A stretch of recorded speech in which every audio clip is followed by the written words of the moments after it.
Hello everyone, this is me, the AIR 62 of NEET 2025, Rishika Chaudhary, along with a score of 653 out of 720. Like we all know, the early you start, the better you achieve. तो इसीलिए मैं एक foundation student हूँ. मैंने 11th-12th foundation की है NEET के लिए, क्योंकि मैंने सुना है कि for NEET we have to require a strong grasp over the entire syllabus. ठीक है, इसलिए मैंने खुद को एक अर्ली स्टार्ट दिया, एक अर्ली जर्नी मैंने अपनी बिगिन की as a foundation student of 11th and 12th.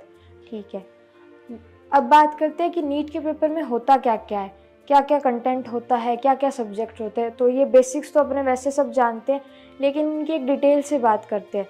जैसे कि नीट में 3 सब्जेक्ट्स होते हैं, फिजिक्स, केमिस्ट्री एंड बायो.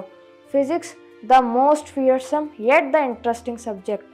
इसमें आपको क्या चाहिए, आपको इसमें चाहिए concept building with a high priority to question practice. जितनी ज़्यादा क्वेश्चन प्रैक्टिस उतनी ज़्यादा आपकी पकड़ होगी फिजिक्स पे.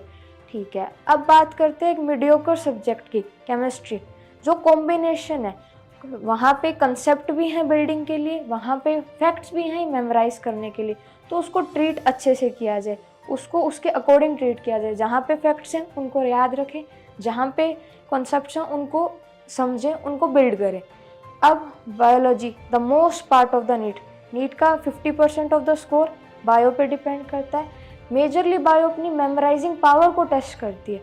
तो इसको स्ट्रॉन्ग करने का सबसे बेस्ट तरीका यही है, इसको आप मल्टीपल टाइम रिवाइज करें, मल्टीपल टाइम पढ़ें, उतना बढ़िया रहेगा. अब ये तो बेसिक्स हो गई कि अगर आप सिलेक्शन करना है तो किन किन सब्जेक्ट्स को कैसे कैसे ट्रीट किया जाए. लेकिन अगर आप अपनी बात करें, अगर आपको एक अच्छी रैंक लेनी है, आप डिटरमाइंड हो कि हाँ सिलेक्शन आई कैन एक्वायर, लेकिन अब बात करते हैं रैंक की, एक अच्छी रैंक की. तो उसके लिए आप क्या करो, उसके लिए कुछ एडिशनल स्टेप्स हैं, कुछ एडिशंस हैं जो बेसिक से थोड़े से अलग हैं. बायोलॉजी के एनसीईआरटी अपने सब पढ़ते हैं, अपने उसको बाय हार्ट रीड करते हैं, सब कुछ पढ़ते हैं उसमें. लेकिन अपने नेग्लेक्ट किसको करते हैं, फिजिक्स केमिस्ट्री की एनसीईआरटी को.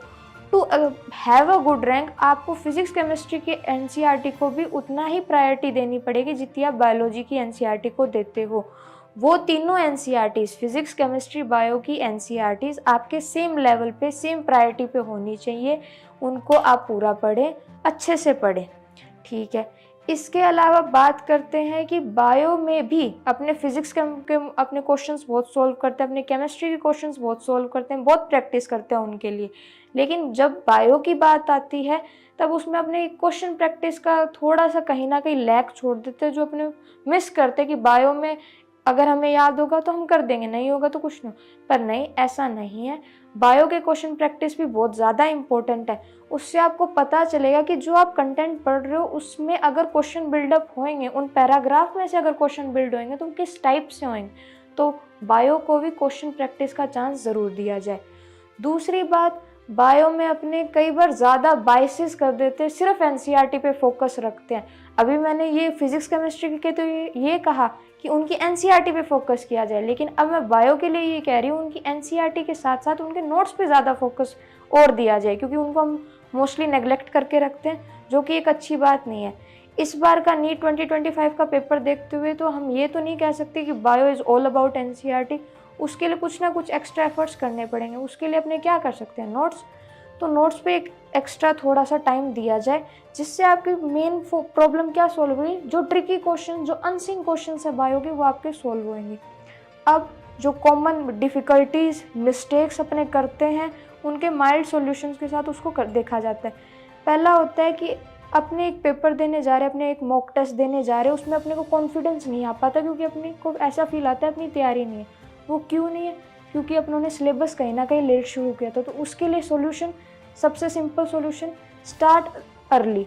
जितना जल्दी आप अपना सिलेबस शुरू कर सकते हो उसको करो, और फिर आपको कॉन्फिडेंस अपने आप आएगा, क्योंकि सिलेबस आपका कंप्लीट होएगा. आप पेपर से पहले अपना सिलेबस कंप्लीट करके जाओगे. तो start the syllabus as much early as you can. ठीक है, दूसरी बात आती है कि आप स्टक हैं, you are stuck at a particular mock test score. तो ये बहुत सी कॉमन दिक्कत आती है कि स्कोर आ रहा है, अच्छा आ रहा है, लेकिन वो बढ़ नहीं रहा. तो इसकी दिक्कत होती है कि आप कांस्टेंट हो जाते हो अपनी एफर्ट्स में, अपने स्टडी रूटीन में. आप उसको इंक्रीज़ नहीं करते. एफर्ट्स कम नहीं हो रहे, बहुत अच्छी बात है, लेकिन कांस्टेंट भी एक टाइम पे अच्छा नहीं लगता. तो day by day mild increase आपके एफर्ट्स में होना चाहिए। आपके स्टडी रूटीन में एफर्ट्स का इंक्रीमेंट हमेशा जारी रहना चाहिए, जिससे आपका स्कोर इम्प्रूवमेंट भी हमेशा कंटिन्यू रहेगा। दूसरा आता है अपने करंट को रुइन करना, बिकॉज क्योंकि आपके बैकलॉग्स हैं। बैकलॉग्स हर किसी के होते हैं, तो लेकिन अपनी करंट प्रायोरिटी क्या होनी चाहिए, जो हमारा करंट टॉपिक है which is running in the class, वो आपकी अटमोस्ट प्रायोरिटी होना चाहिए। उसके साथ कॉम्प्रोमाइज़ करना तो यही है, आप अपने बैकलॉग को बढ़ा रहे हो, कुछ नहीं कर रहे। तो अपना करंट टॉपिक प्रायोरिटाइज करें। बैकलॉग्स के लिए आप हम सभी को रिवीजन टाइम मिलता है, उसमें वो सॉर्ट आउट हो जाएंगे, ठीक है। लास्ट को सबसे मेन डिफ़िकल्टी, सबसे मेन गलती जो मैंने भी कभी की होगी, मिस्टेक्स को सीरियसली ना लेना। पेपर अपने सब दे के आते हैं, पेपर के साथ अपने कॉम्प्रोमाइज़ नहीं करते कि पेपर दे के आएंगे, मॉक टेस्ट देंगे, लेकिन अपने गलती क्या करते हैं, अपने मिस्टेक्स नहीं फॉलो करते। जो अपने गलतियां कर चुके उसको अपने ध्यान में नहीं देते। तो अपनी मिस्टेक्स को प्रॉपरली ट्रीट करो, उनके रीजंस के साथ उनको एनालिसिस करो। आप रॉन्ग क्वेश्चन को एनालिसिस करते हो, बल्कि आपको क्या करना चाहिए, आप मिस्टेक्स को एनालिसिस करो उनके रीजंस के साथ, और ट्राई करो कि आप उनको रिपीट ना करो। ये मेरी जर्नी के बेसिक से पॉइंट है, जो गलतियाँ शायद तक मैंने कभी करी थी और उनको सॉर्ट आउट भी खुद ही करना पड़ा एट द एंड। बाकी इनको ध्यान रखें and rest. All the best for NEET 2026।